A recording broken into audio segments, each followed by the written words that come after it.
Hey man, welcome to the Pitt Stop Podcast. I'm your host E, aka our money bags. Hey man, we back, man. Hey Jay, tell them what we do on the show, man. Hey man, that's where we shoot the shit, talk about everything except politics. And we're hey, Hey, let's go. Hey, look, man. Shout out to my man K Eagle. You had an interesting couple weeks, brother. yeah, man. You know me. I've Yeah. been, man, just traveling here and there, doing little things, Hey, doing nah, little for sure. videos here For and sure. there. We gonna talk. Hey, we gonna talk about you later. We'll talk about you later. Yeah, man. We're gonna talk about Kinky K, man. Kinky K, man. We're gonna talk about Kinky K, man. Yo, what you Word. was doing? That's what you changed your name to Kegels, and you out here you just doing what kind of videos you was on? You was on the bus. You was You're posing on with the bus. I bet I'm posing with kettleballs. Oh man. Oh, hey, take it easy, man. Hey, Jay, what it do, man? Oh, you know me, man. You know what I mean? Cooling like I always do. You know what I'm saying? You know how I do, just cooling, man. Jay Ruffin. Hey, look. You know what I'm saying? McCrizzle, Rose Now- McCray. You know how I do. Now he on it. Now here's some McCray casting over shit over here. Now, hey, come on, bro. McCray. You know what I'm saying? Hey, You man. know what I'm saying? God dang. Man, look, Yeah, we got a special guest today, man. Rapper Mo Chips. Welcome to the show, brother. Hey, thanks for having me, man. Thanks for having me. Shout out for my guy. Shout out. right there. Hold on. Let me give him his just due. Like, let me really give him his just due. Okay, fly me in. Come on, Yeah, y'all. yeah. Let's go, son. Shout out to Mr. Greenline. You know what I'm saying? Okay. Shout out to the second best shooter on this pod.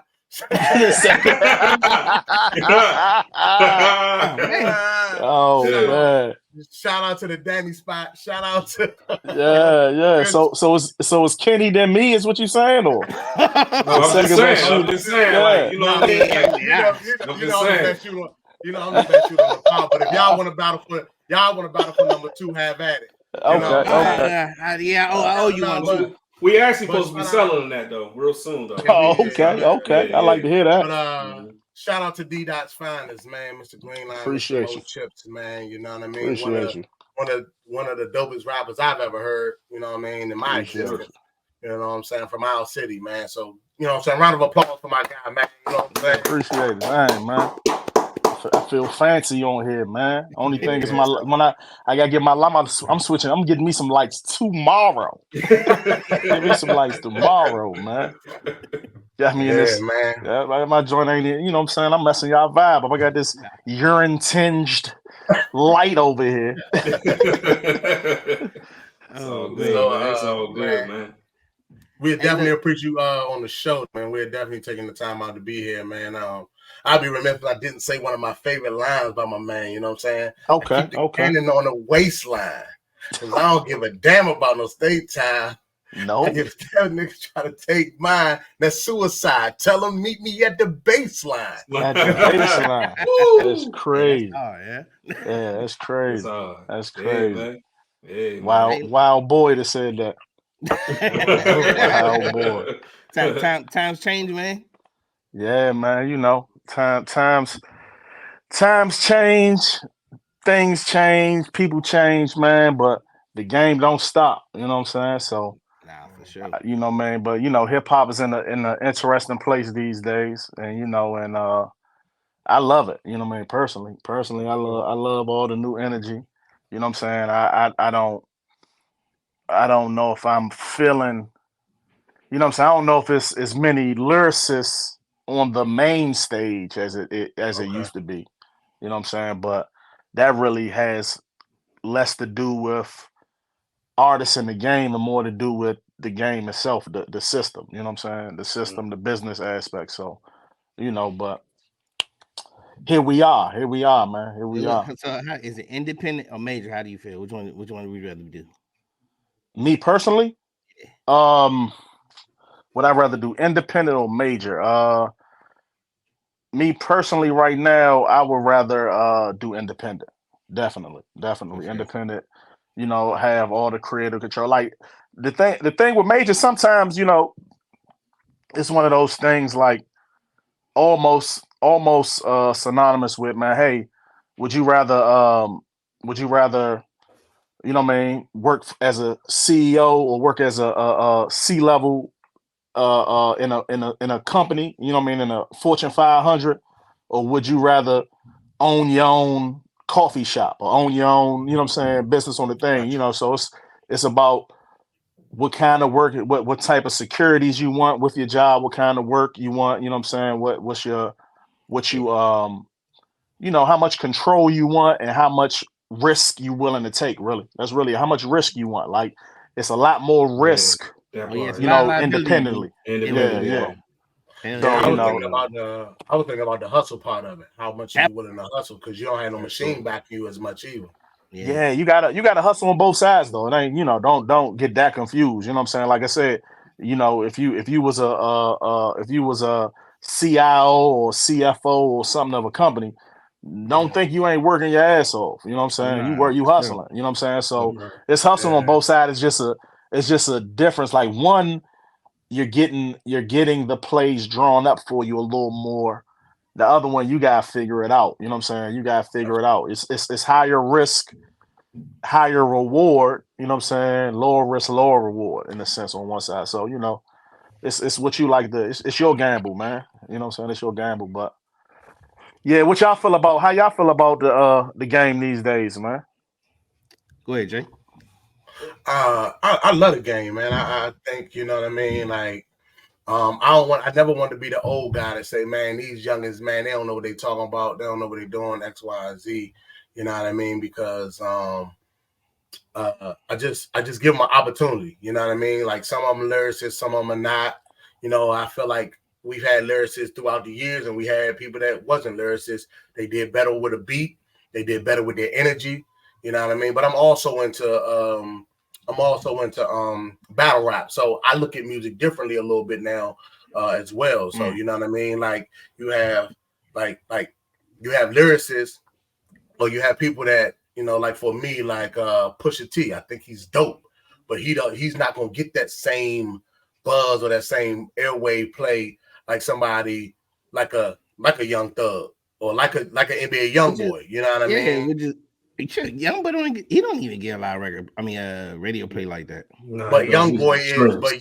is so out there. Everybody knows Young Boy. Yeah, Like, you know he what I mean? stream What I mean crazy in though. that, yeah, that's what I'm saying. Streaming, but you got to remember, that's what it is. It's streams. You know what I mean? Yeah. You know what I mean? Radio. I mean, how many of us really still listen to the radio? You know what I'm saying? Like, Right. so that's what I'm saying. When you think about it from that standpoint, and then like battle, like for me, some people lyricists, some people bring energy, some people just got that vibe on the beat. You know what I mean? So for me, I just like good music all the way around the board. So Nah, for you sure. know, I'm kind of in the same category, bro. Like, I just like the music. Like, sometimes I don't want to think too much about it. Like, sometimes, look, like Kendrick, I love Kendrick. Like, sometimes, hey, I can't be in the Kendrick mood every time. Yeah, I don't want to think that hard today. I just want to chill. I want to chill, throwing this Larry June, throwing the currency. You know what I'm saying? Just vibe out. You know what I'm saying? Ain't talking about too much, but hey, we're gonna get some money. Maybe I'll stay a little high sometimes. I'm cool with that, bro.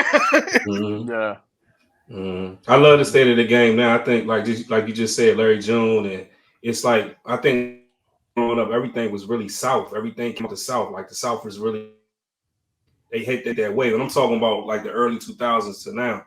So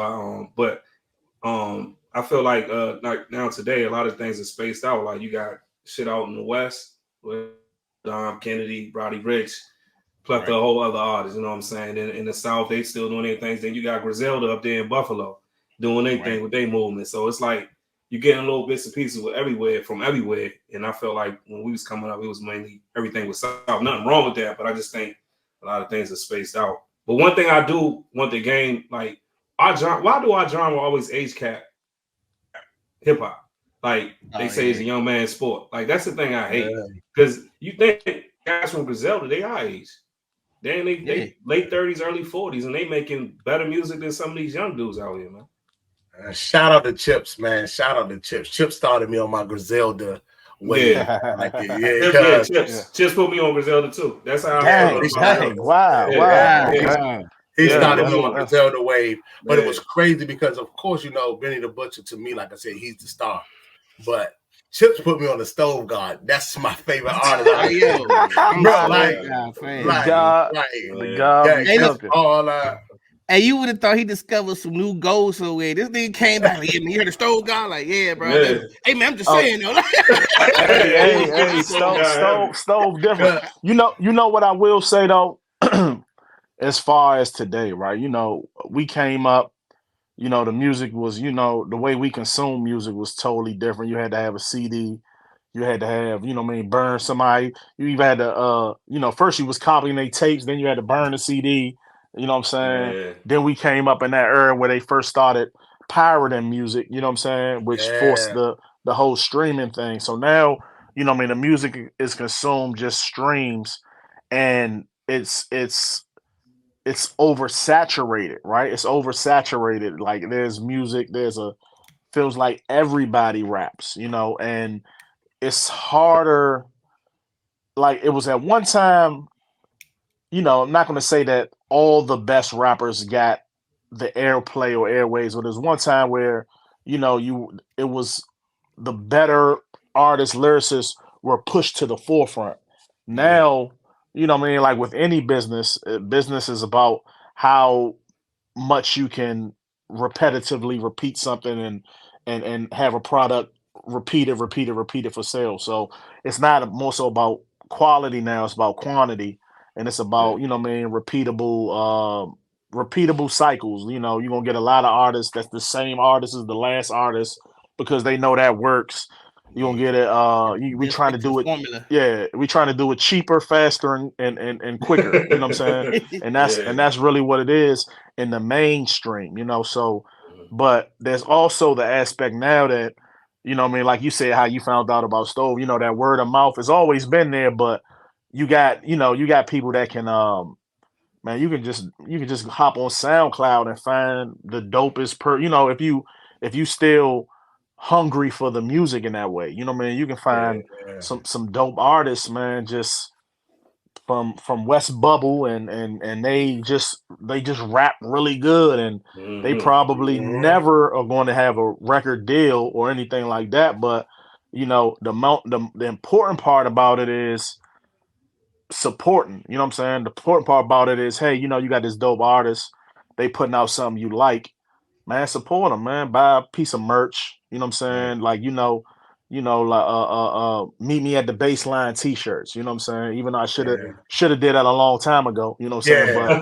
But just being able to have merch out and supporting the artist, man, because that keeps the artist that you like consistently moving, because you know that life happens and you gotta get to the bag one way or the other. And if one thing ain't getting you the bag, but you know, you mess around and you got 100 thousands of fans, but y'all not connecting the way you supposed to. That's why, like, I tell the young artists I deal with and work with is, man, y'all are in such an interesting time because you have the connection, the one-on-one connections with your fans, and you have all kind of ways and abilities to transfer money, transfer ideas, transfer thoughts, and all of that in an instant.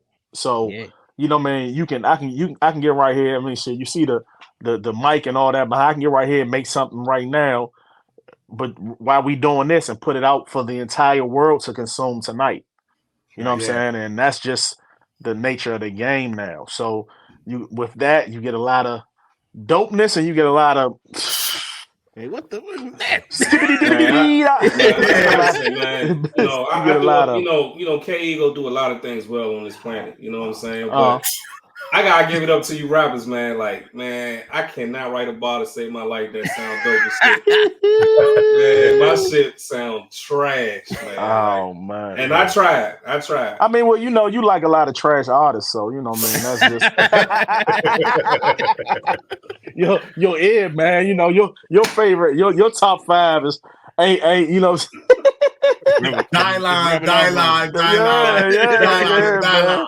It starts with who you listen to. It starts with your inspiration. You know what I'm saying?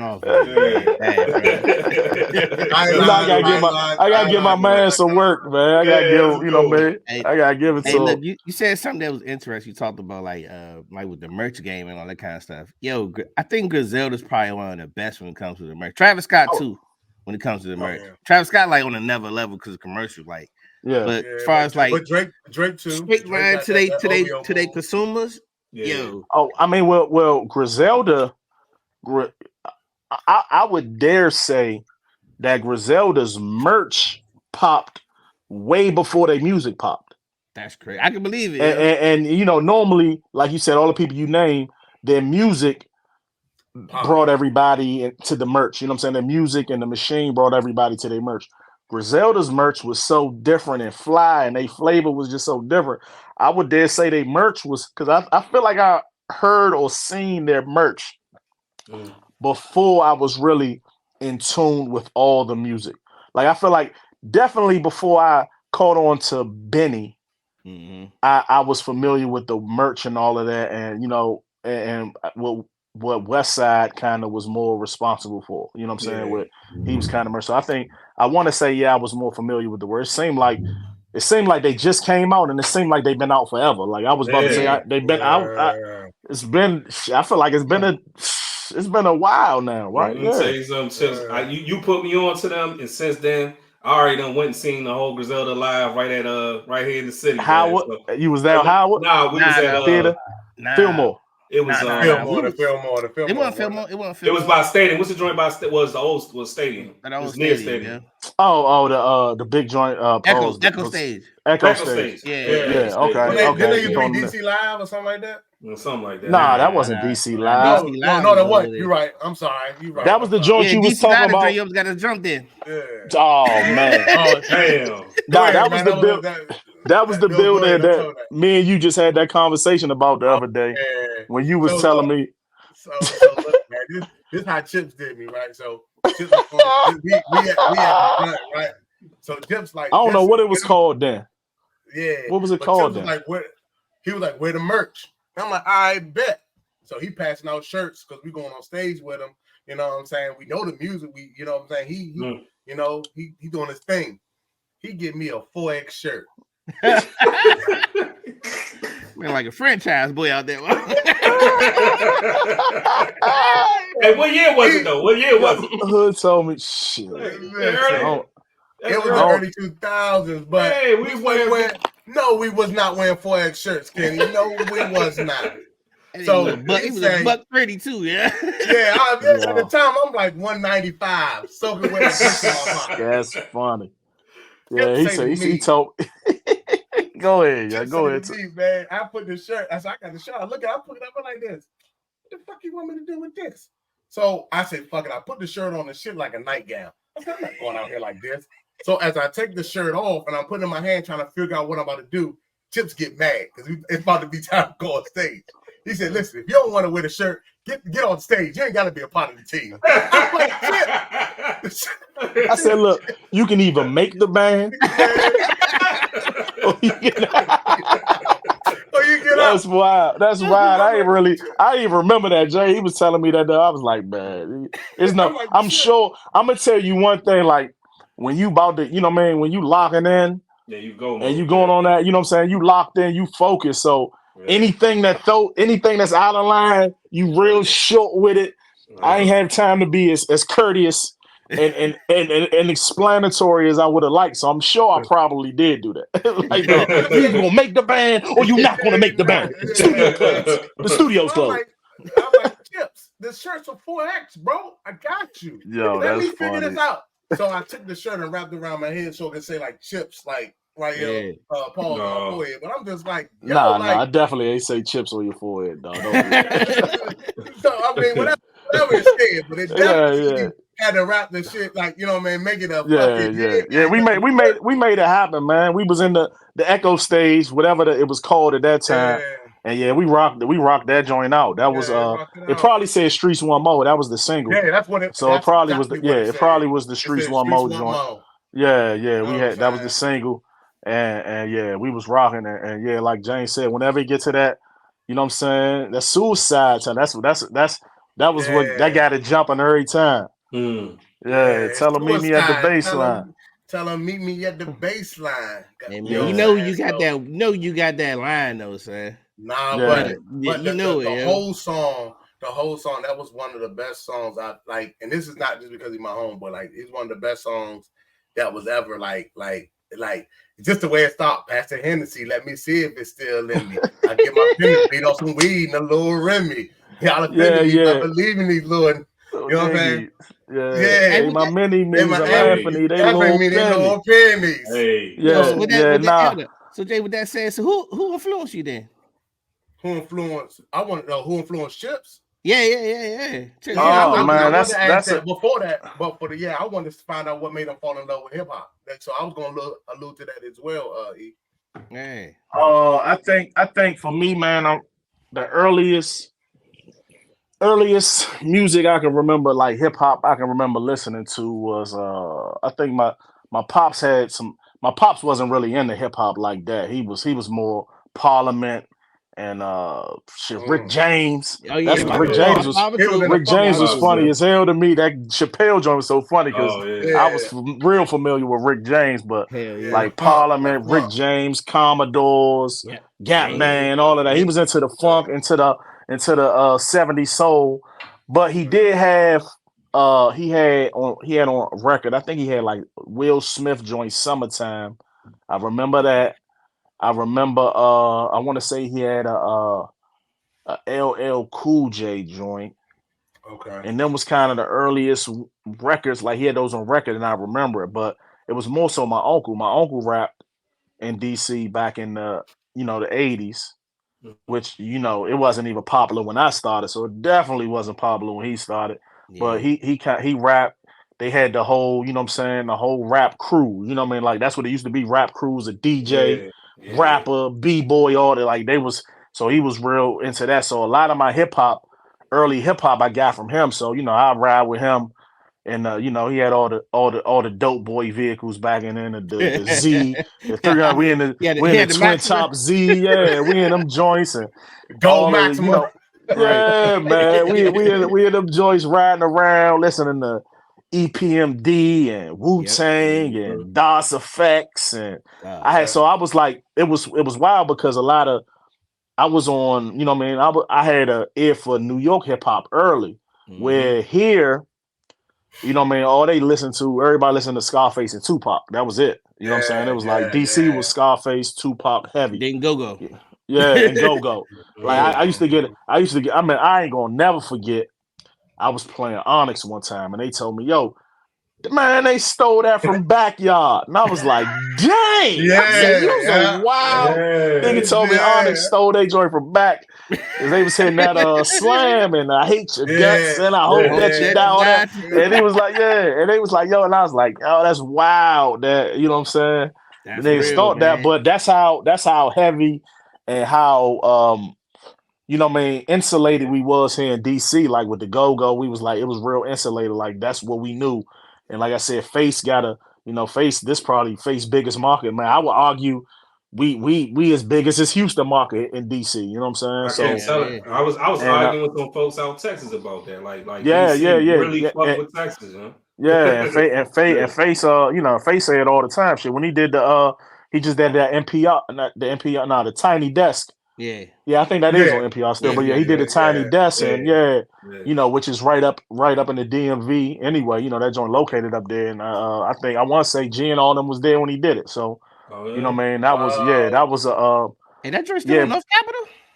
Huh? That joint still on North Capitol? Yeah, I think I believe so. I know it's right there.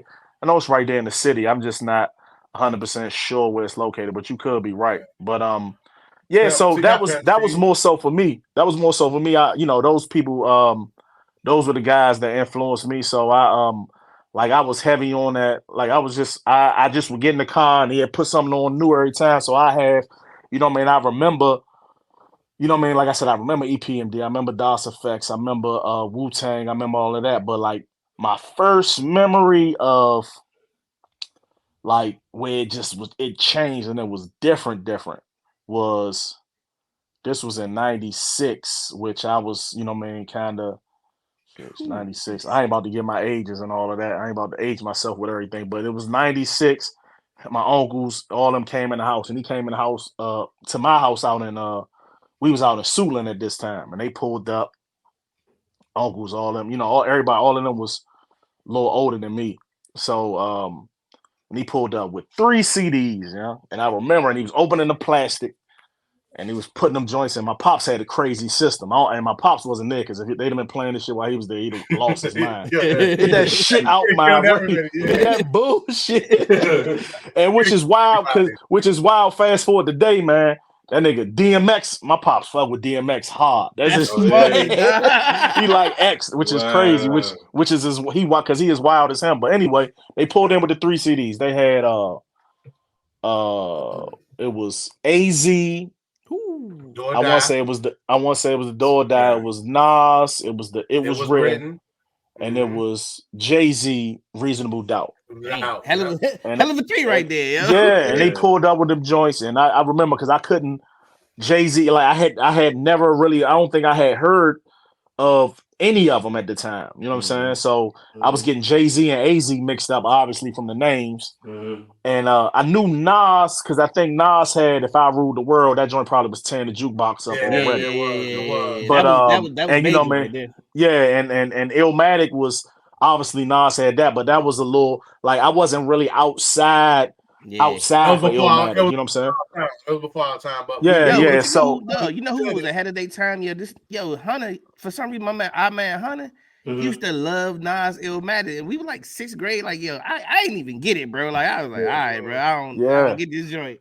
But he used to love that joint, man. I hadn't heard it. I heard it was written before Illmatic. I mean, now that I really think about it, you know, man, my uncle had some of them playing them in the car, but you know, it would be in between. I never really identified what with what, but once I listened to Illmatic, I was like, oh, I heard this before. But man, he played that. It was written, and I ain't even gonna hold you. At that time, it was written was better than all of those combined. Well, it was just the energy, and like I remember they put on the he said, man, you know, they all, you know, niggas be in it. You know how it used to be when you first heard, like when we was in love, like that's the other thing. Like we was in love with hip hop at the time. Like when we was all in school together, like you be in love with it at a certain age. That's why I ain't mad with the youngest, because I remember what it was when you felt in love with it. So you sitting there listening to it, everybody face scrunched up, everybody like, Lil Mo, you don't hear this shit, nigga? This nigga rapping like he a gun. Listen to it. Play it again. They play it. I'm like, oh, this shit was just I was like, oh my God, I gave you power coming on. Then they playing the Street Dreams, oh my God, it's just the whole joint going crazy. But I remember, and AZ joined the Do or Die. You know, you already know Do or Die going crazy. But I remember the other thing that stood out was Feeling It. And for some reason, that stood out from everything. Obviously, because it just had a different vibe, right? You know, it was the feeling it, the feel the legs push, and I was just like, that was and again, we got the top down in the top down in the Z. That joint hitting different. I felt like I sold 3,000 bricks, and I didn't even know what the brick was. You know what I'm saying? Felt like I sold 3,000 of them. The crazy thing about that song, Feeling It, I remember having just the song, because remember they used to write CDs. They just used to have CDs with just that one song. It had the singles. It had a single. It had then it had like the just the instrumental. Instrumental. So look though, the reason why I like that song is because I understood some of it, but I understood like the stuff that I really understood. It's caught my line when he was like, even if it ain't sunny, hey, I ain't complaining. I'm in the rain doing the $140 hydroplaning. And that part right there, I just remember like hydroplaning in the rain, and I was like, damn, he $140, he cool like that. That was crazy. I didn't even know what hydroplaning was. I remember asking my uncle what hydroplaning was, because I was like, "What are you talking about?" I didn't even know what it was. Yeah, I knew what it was because you went to a fancy school. That's why you went to the fancy school. They taught y'all had good English teachers out there. I didn't go to a fancy school, but it's just certain things like I heard somebody else say it and know it, right? Yeah, but the other stuff, like I'm like this. Oh, that was dope. But when he said he in the rain doing $140, I said, damn, he going fast, and he just that was going crazy. That's crazy, and that may not even been the best bars of that song.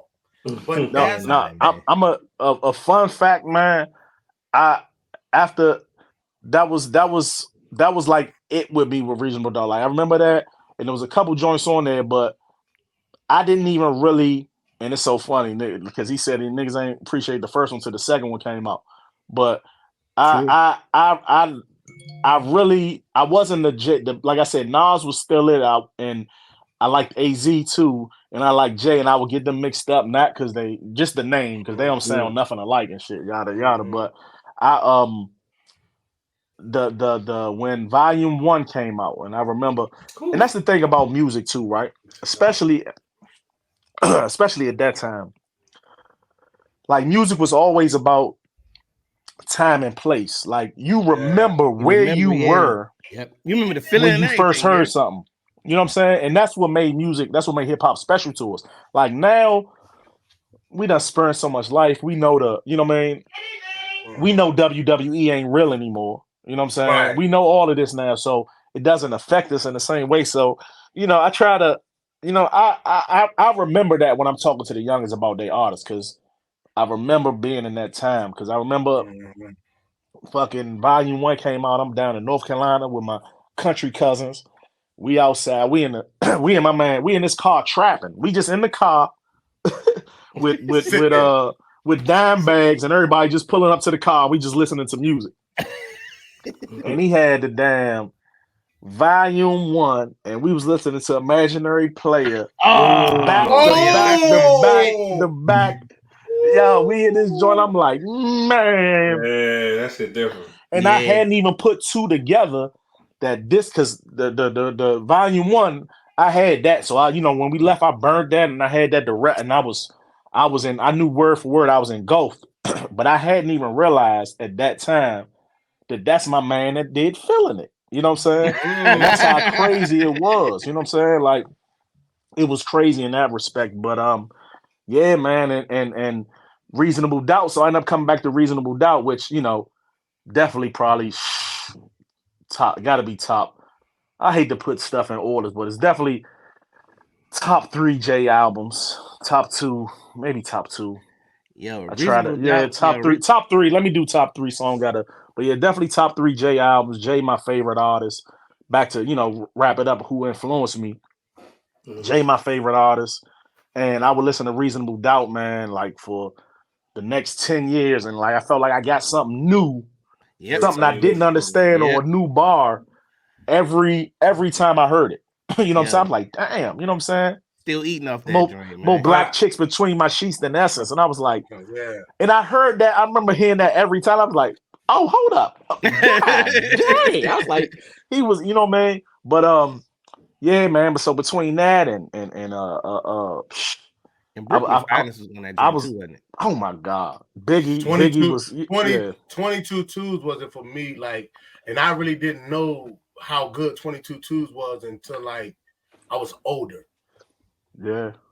Like I really didn't understand 20. Like I understood it, but it was because I'm like, all right, yeah, he playing all twos. I get it. But when I really was just in the car and I dissected the music, like now you really understand music. Yeah. Yo, that's when your man, that's when Biggie had the famous Tupac line, yo. No, Kenny don't like that. Yeah. Faye had twins. Get it. Faye had twins. She had two pops. Two pops. Get it? Yeah. Two. Hey, that joint with yeah. That was his response to hit him up, wasn't it? Yeah. Hold on. So while Chip's going away, like fella, so when did you Kenny, when did you fall in love with hip hop? What was it for you? When I first heard 187 Deep Cover. So really? Dr. Dre, that's the very first song that made me was like, man, that shit caught my attention. And ever since then, like those are the first two rappers. I rewind back, like when I used to spend summers in Philly. My cousin Landa used to listen to LL Cool J, and she listened to I'm Bad. So I remember that, but that was in the 80s, you know what I'm saying? Yeah. But when I first realized, you know what I'm saying, when I was more conscious, like when I heard that, I was like, yeah, this is some cool shit. That's my first memory of hip hop. Nah, man. E, what about you? E, what was like when you fell in love with the hip hop moment? One second, McCray, because Kenny just said something that sparked a thought for me too.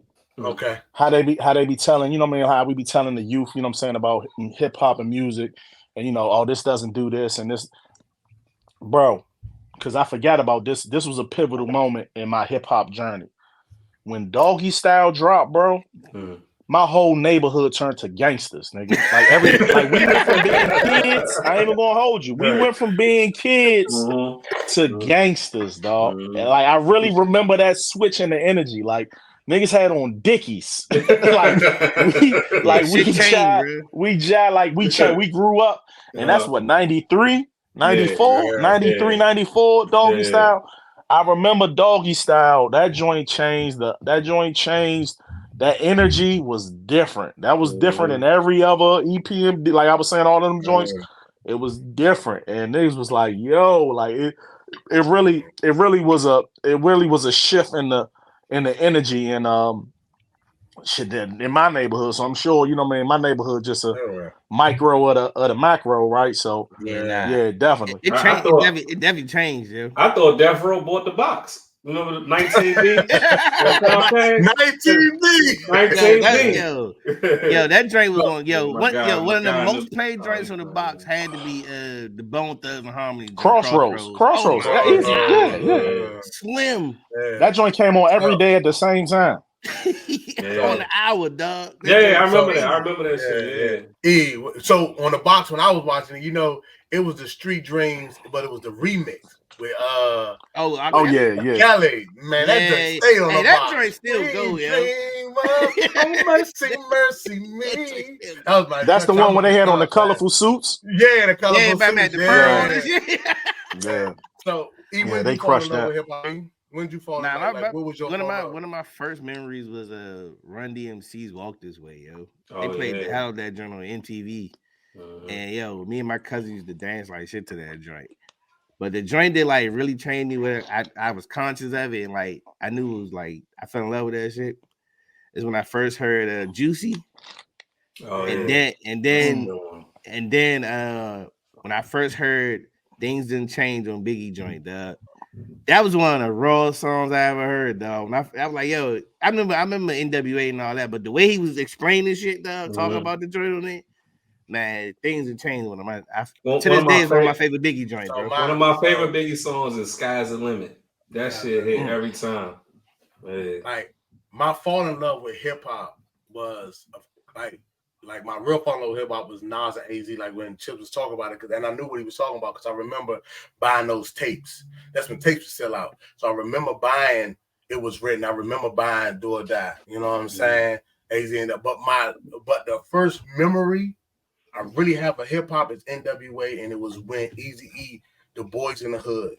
It's always hard. Come talking that trash, we'll pull your car. I always remember that album, and it was crazy that I was going to elementary school listening to that shit. No, why was we listening to that drink, bro? Yeah, bro. And like because the two songs I remember, because I remember when Eazy said, "Woke up quick at about noon, just thought that I had to be in Compton soon."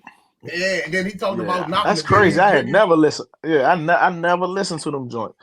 Only thing I remember was Real Compton City G's though. I remember that. That part, yeah. I remember that. That's my shit. The reason why I remember it because I remember listening to the song and I knew I should have been listening to it because I remember when it was like, "It's the world biggest dick." It don't matter, just don't bite it. It's the world, and I'm like, "Yo!" So I'm in school singing and shit, like, you know what I'm saying? It's terrible, dog. No, that was wild boy. Wild boy. That was wild. Which made me think about something. This is random off the rail. But yo, y'all remember Hookers at the Point on HBO? I do remember that. My grandma had cable. Only because my grandma had cable. Slim, but I didn't realize, that joint came out like 96, 97 or something like that, bro. How did I get a chance about Hook at the Point, son? I was like, we was like 12. I remember Red Shoe Diaries. Oh, great diaries. I remember that joint used to pop on. I don't know what it was on. Yeah. I remember that. Some shit. I remember Real Sex. Yeah, I remember that. That too, yeah. Nigga, I remember the joint that you had to hit the buttons up because it was the snow. You had to hit the joint. You had to keep doing it. That motherfucker come in and they be like, don't get. That's when the joint still had the music. Remember the Bunny Ranch? The Bunny Ranch. Oh, the Bunny Ranch. So Oh. I want to ask this question to everybody on the pod. You know what I'm saying too. Name one person or one genre that like kind of caught that wave and it just changed like that music for a point in time. What you mean by what you just explain that a little So more? for What you mean? so for example, when we was all on, you know, Nas and the East Coast and West Coast rap and all that, but when you talking about like a wave? When Pete dropped, Yeah. Oh, you about talking about hip hop wise? Yeah. I'm talking about hip hop was like when I that mean, wave Kenny, I think we just talked about one that this was like lightning in the bottle. Like he had perfect timing. We said Detroit earlier, 50 Cent, bro. 50 Cent, yeah. Yo, like Yeah, that was wave my right answer. there, bro. Because everything like Jay was love me. on top for a minute. X went away. You know, dealing with his storm. But then you had Ja went crazy. Yeah, that was he Ja was had killing. all those lovey. Ja movement was wild. Like that's what I'm saying. Ja movement. But then was crazy. It just aligned like 50 timing, just hitting it back, like changing it back to gangster shit. Like it was just a perfect storm for him. And I think that's why his wave was, I think, just as big as Snoop's. Yeah, 50 was. I about to say, if you was talking about the change in like ways, I was definitely gonna say it was that Dre Snoop, because they took it, because it was East Coast and they took it to the West. Yeah. Just impact coming in the game. I feel like it's about 4 people whose impact was just like a crazy impact. Dre Snoop. Gotta say Pete. No limit. I got one. I got one. X came in, did it. 50 and shit. I want to say Jeezy. I was about to say Jeezy, bro. Jeezy. That's the I was gonna say. Jeezy came and it was different. It was different. It was like, hey, look, he had everybody buying bottles of champagne. And then Drake came after that, man. Yeah, Drake. The next wave was Drake after that. Nah. Dipset too, though. The next, Wayne. Wayne. Wayne. Yeah, I don't know if Drake was like that, like one of those. Like Drake came and Drake's been successful and all of that, but it wasn't like a shift. There you go. It wasn't a shift to me, you know what I'm saying? Yeah, but like for me, I just remember people in Friendly when P dropped that bout it and all that stuff. I just remember everybody saying, like, "What's up, Warden?" I remember people started saying that. Oh yeah. Bout it was different. Bout it was different. I gotta come on rep my set, bro. So you don't know who's on screen now, yeah. Yeah, the man, the myth, the legend. Yeah, it is. So you know what I mean? we got Daryl Chill Mitchell in the building, man. And we all you dig? Yo, happy New Year, everybody. Happy New Year. So right now we talking about hip hop, of course. Chill. We got my man Chips, Mo Chips. Wait, Chips, what's up, God? What's going on, fam? How you? Hey, first of all, bro, y'all ain't talking about Lang City. We ain't talking. We waiting on you. We waiting on you. Talking about Atlanta. I'm lost. Y'all gotta catch me up with that. Yeah, we can talk about it now. Then let's catch him up now. Chips, but you know what I'm saying. Just wanted to. So pretty much we went to Atlantic City, man. They did a massive mixtape hip hop, crazy. Just a hip hop like show. This like a massive mixtape. Oh, okay. Y'all experienced in Atlantic City. Okay. Yeah, it was. So pretty much you had everybody you can think. Cool G Rap came outside. Okay. Anybody you can think about that was a pioneer was there. I mean, they did the symphony. That was all I needed to see. Rocking after that. Yeah, I know, right? Cool. When I saw Cool G Rap hit this, I said, "Cool G Rap outside." Yes. Oh, that's wild. That was it for me, man. What for me? Big Daddy Kane was still dancing.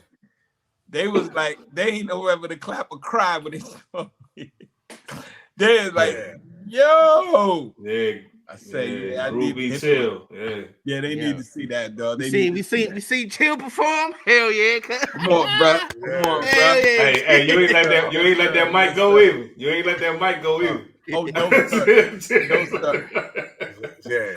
Come on, Chill, want to definitely introduce you to one of our brothers on the show. His name is Mo Chips. Of course, you say what's up to him, but he's one of the we call him D-Dot's King. That means DC. You know, D-Dot's King. All right, yeah, D-Dot's King from the city, and he can rap. Chip stands for calm head and pressure situation. That's what all right. That's why we call him Chips. You know what I'm saying? His favorite. Where you was at, man? Because this thing go off the wheels quick. Oh yeah. Oh, bro, this thing go off the wheels real fast. Bro. Okay. Well, you know, and I'm learning more and more. It's my cousin, dog. I realized, bro. I finally got to be with them outside, and I'm like, stop picking on Kenny, man. That's peace. And I realized, bro. Oh yeah. It's that. I just had to tell him because we talking about.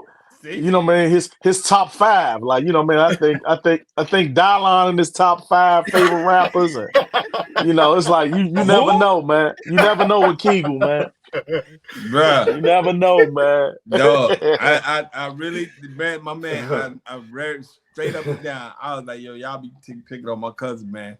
Then I realized, bro, he don't want sparkling water. He don't want flat water. He want just give me regular water. Right? Okay. Yeah, confusing everybody. Yo, you heard that? He confused everybody. He confused everybody with that. Bro, like, the man said you want flat or sparkling. He said just give me regular. Yeah. No lie. Nigga, he held everybody food up after that. Nobody getting up. Everybody man was like in the this. back. We was all at the table like they be on to something. You know. You get new silverware when you eat out at nice restaurants. Boy, you better man stop. So he buttered his bread with his silverware and everything like that. He had the audacity to wrap it up back in the napkin and save it. Oh yeah. Bro, and then you know, man, when you've been out in Compton, man, and you know what I'm saying, when you from out Compton, you don't know if they're gonna give you your silverware back. Oh, you know corrupt. To corrupt the homie. Yeah, that's his man. Yo, Jay, that's his man. Yeah, he was the Vegas. Being corrupt, and he's like, yeah, you know that he came back to the show like, yeah, you know that's the homie, man. Him chopped it up, hung out all night. Oh yeah. Woo. But the real story is, Chips, he walked past me and said, "Excuse me," because he was blocking the bathroom door. Oh, okay. Yo, but nah, real man. Yo, I'm telling you, man, that was like a family reunion for me, bro. Nah, facts. It was facts of seeing people, man. Like, yo. Even when I got to my car, bro, we had a cipher going on around the car, bro. They ain't want to leave, man. They were just like, bro. You just happy to see me, man. Hey, I'm happy to see them, bro. I'm gonna tell you real talk. I saw a weekend. masterful class of craps that day. Yo, shout out to my man Uncle Bob, dog. It was a white dude named Uncle Bob. White dude. Yeah, bro. And let me tell y'all something about. And speaking of this, where you see, like you said, but you see this man, curator of all those things. I watch Chips do some amazing stuff. I watch Chips do some amazing things. What happened, Jay? Hold on, Chips. Is the statute of limitations up? Can we talk about some of the things? Hey man. Can we talk about? We hit a pod, man. We hit a pod. Let's do it. We gonna say allegedly. Yeah. As long as you put the allegedly in there. And when I say I've seen some amazing stuff from him, like he's a career curator of all those things. I watched this man in college defer $34,000. Allegedly. I never allegedly, man. He said he came back to school with all this stuff. I said, Chips, they not gonna let you back in school, bro. Look at the bill. He said, Jay, man, we good, man. I'll be in the suite by the end of the night. Right. Okay, I'm going to the cab. My stuff good. You know what I'm saying? Right. He came back it said he owed this school $34,000 and it had the red stamp on it that said deferred. A boss. Hey, You know, that's man. my word. Hey, Your man. boss. Hey, man. You know, Yeah, sometimes, man. Sometimes you got, We gift of gab, in man. we in Vegas. We in Vegas. Oh, man. We go to the top of the what's the sky? What was that? What was that? Stratosphere. Stratosphere. That's Was it my Stratosphere? city. Yeah, go ahead, man. Oh, I wasn't there. No, With the Chips, needle? you were there. Where we was all the way I at the was top of the bar. We was all the way at the top. First of I all, I don't think I've been to Vegas before. Allegedly. I don't even know. I don't even know how you got to Vegas. You just was there. So we I don't even know. I don't think he took the plane. I don't think he took a plane. I don't know how he got there.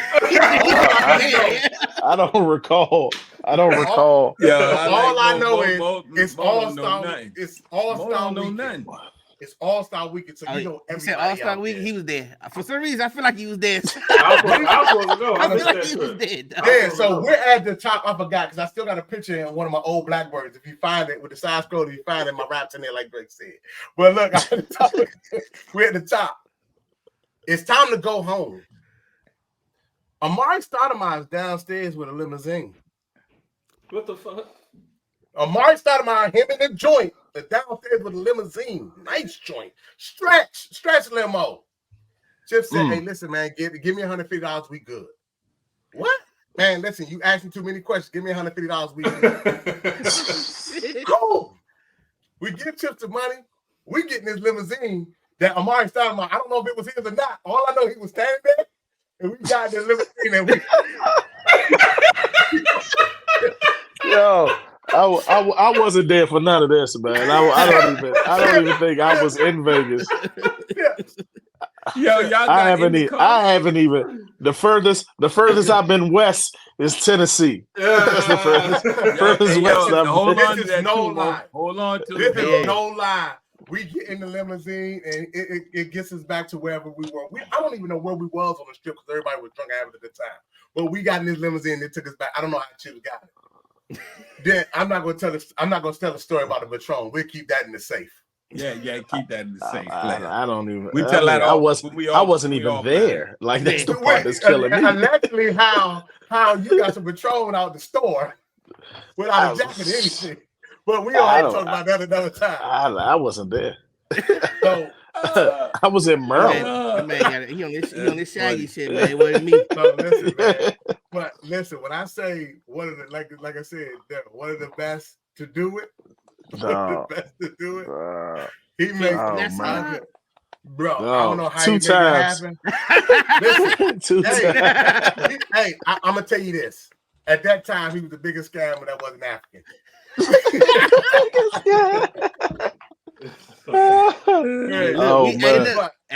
We know one for real, bro. Like, this brother should write a book, bro. Like, you seen Catch Me If You Can?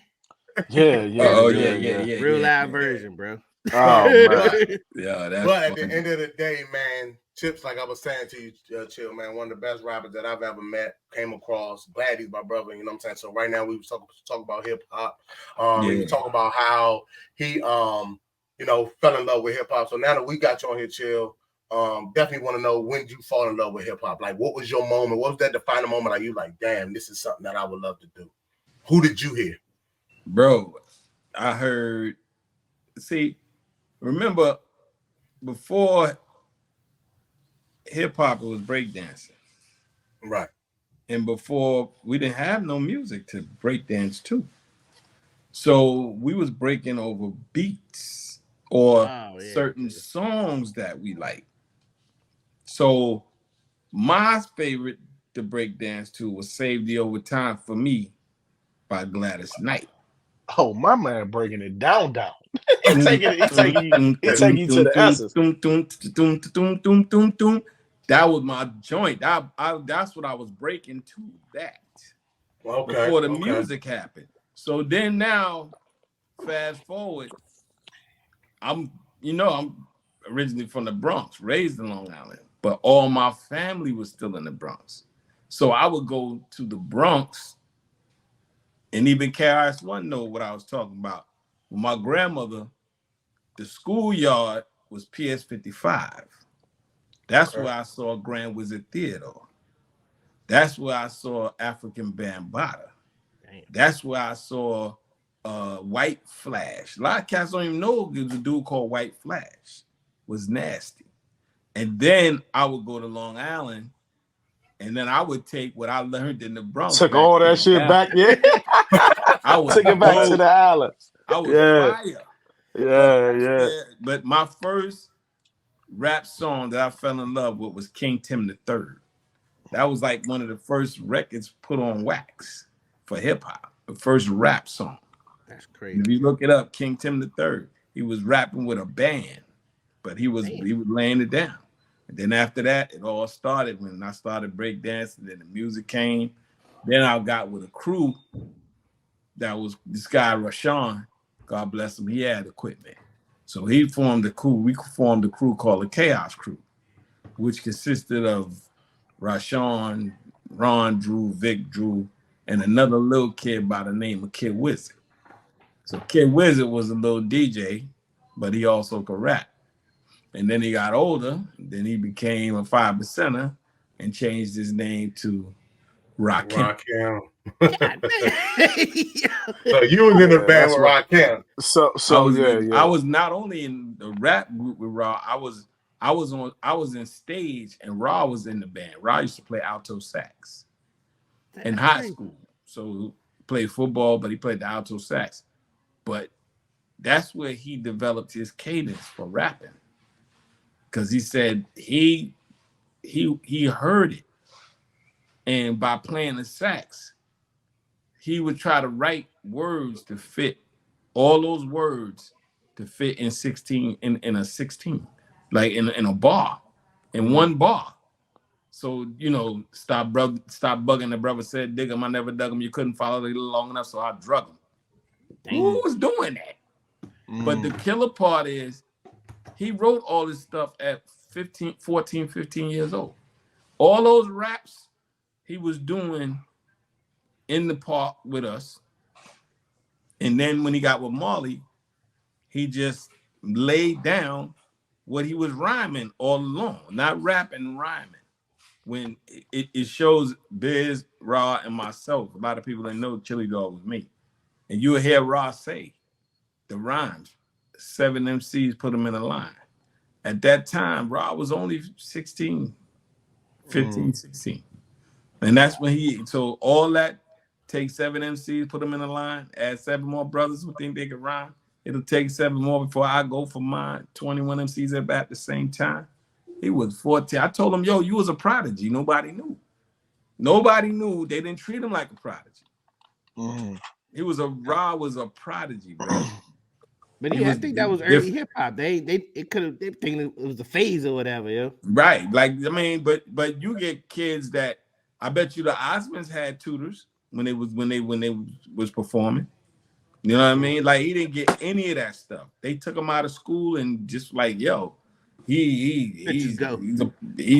him rhyme. You know what I mean? And he'll go back, man, please. I always tease him. I said, one day we was in English and the next day you was in England. I didn't do that. Yo, it's wild. It's wild because like now I grasp the whole kind of like when y'all, when I first came on here, they was they prefaced the start of the pod with your take on the newer hip hop. So, you know what I mean? And obviously, like of course, if you being there from the inception, you're gonna have a totally I mean, like totally can you yeah. So I get it now. Yeah, that's not even of course. And the thing is, I always say, man, I'm not mad at these cats because I remember when the R&B cats was at us and we formulated our stuff behind R&B artists. We didn't have no blueprint. So when we was going to the studio, we was going 48 tracks. That's why Ross said 48 tracks to slide. But Milk and Giz made they hit with 8. Yeah. Still one of my favorite joints too. It wasn't even necessary, but we thought it was because we had to do it there. We had no instruments. We had to separate, we had sampling. So and that's the thing too. Who played? We didn't play. So we took a groove that was already created, which we learned in the park, and then we started putting it on wax. But we ain't know nothing about Clarence samples, none of that. I was just out there rapping. And It was see, raw. the R&B artists, they wasn't smart enough to say, yo, you know what? Let them have that. Because you know what? I own all of that. Yeah. So they started beefing with us. So it was just like, yo, like, come on, I Got Soul with James Brown. Rod, these artists was, they was giving cash checks, man, that they ain't even seen their whole career, man. Right. But they was so like, this hip hop thing. Yeah. They felt it was impeding. And I get it, because we were taking their grooves, they licks and all that kind of stuff. You got drummers who talk about being the most sampled drummer and they ain't never got a check yet. Wow. Yeah. Never got a check. Yo, Kool in the Game, they sampled the hell out of Kool in the Game, bro. James Brown too. James Brown, another one. I think Brown was too, though. But I mean, but like you said though, Chip, we from being there in the beginning, man, it's like, so when we trying to explain it to the youth, I think what the problem is, a lot of artists are bitter. Yeah. They're bitter because they didn't make the money. Yeah. That they did. Dr. J got a right to be bitter, bro. Yeah. You know what I'm saying? The players now, the master of the slam dunk, and somebody got smart enough to market Jordan jumping. Yeah. And the rest is history. But who really was the king of that dunk? Was Dr. J. Yeah. So he ain't bitter. Shit. You know what I mean? Man, it's so then with that being the case, I think that's the same energy that's being directed towards the youngins today. I mean, well, for me the problem with hip hop rap is that we've given away all the ownership, creativity. I mean, we never really owned it, but at least we were in charge of the at least we were in charge of the creativity. We curated and created the dopeness of it. Now it's been assembly lined. You know what I'm saying? It's been assembly lined so that, the businesses and the companies can continue. That's what I was saying earlier. Like, all business just wants to be able to assembly line. They want to be able to create something quick, fast, easy, and and have a high rate of return. And that's kind of what they're doing. You got to give it to the state we in with the new world, technology. Yeah. These kids are recording, mastering, editing, shooting a video, and then all that come out the same day. Shout out to Soulja Boy. The same day. Shout out to Soulja Boy. So in a way, I can't one of those. Big Soulja.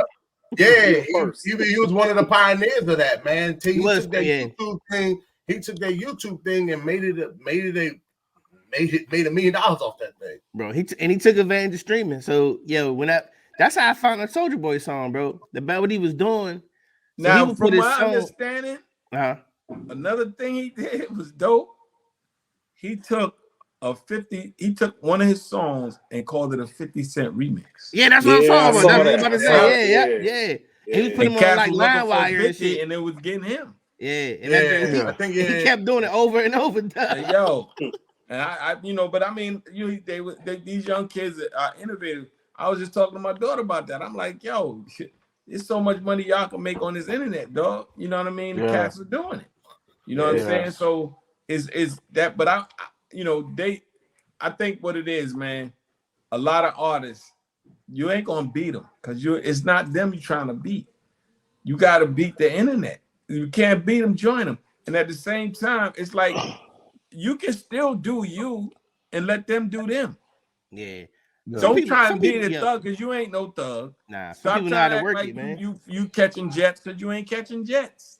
Mm-hmm. But that's what it's done to the. It's stifled the artistry. You know what I'm saying? Now it's become all business. So the artistry what's that word again? Artistry.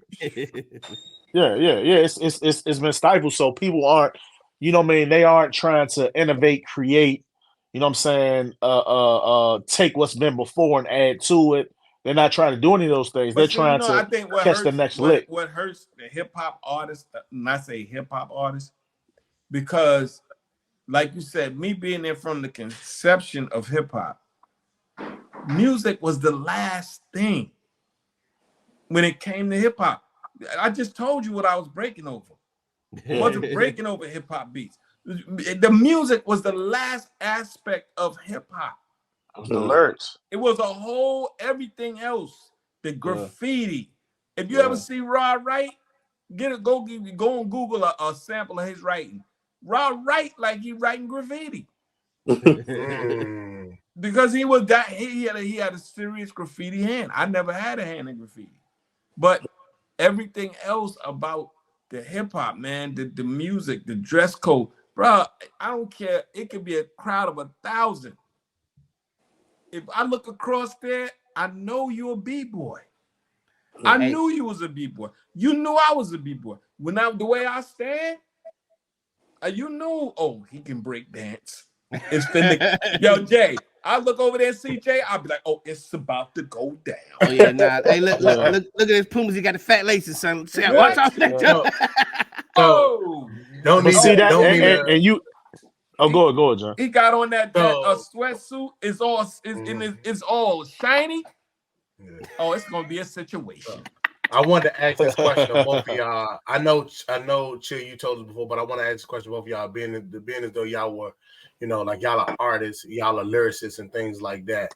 Hip hop, because Chips, you're a great lyricist. Chill, we know you're a great lyricist because you kind of. I'm a lyricist, man. I got lyrics, dog. Yeah, because you're a pioneer.